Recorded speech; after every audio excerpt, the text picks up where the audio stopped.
मित्रांनो, जेव्हापासून 7XOची हाईप चालू झाली आहे की गाडी 5 जानेवारीला लॉन्च होणार आहे, तेव्हापासून बऱ्याच XUV 700च्या ओनर्सला कन्फ्युजन होतं की ज्यांनी गाडी 6 महिन्यापूर्वी, 8 महिन्यापूर्वी किंवा 1 वर्षापूर्वी विकत घेतली आहे, त्यांना हे कन्फ्युजन होतं की आपण घेतलेली गाडी खरोखर आउटडेट होईल का किंवा 7XO लॉन्च होईल तेव्हा. कारण त्या 7XOचं इंटिरियर कसं असेल, एक्सटिरियर कसं असेल, त्यामध्ये बऱ्याच लोकांना कन्फ्युजन होतं. त्यामुळे ती भीती होती की आपली नुकतीच घेतलेली 700 ही आउटडेट होऊ शकतं का.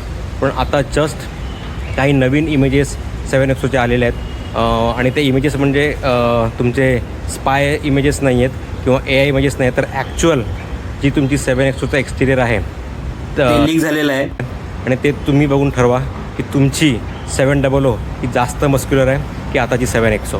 5 जानेवारीच्या लॉन्च डेटपूर्वीच 7XOचं फेसलिफ्ट आणि नवीन की ही लीक झालेली आहे.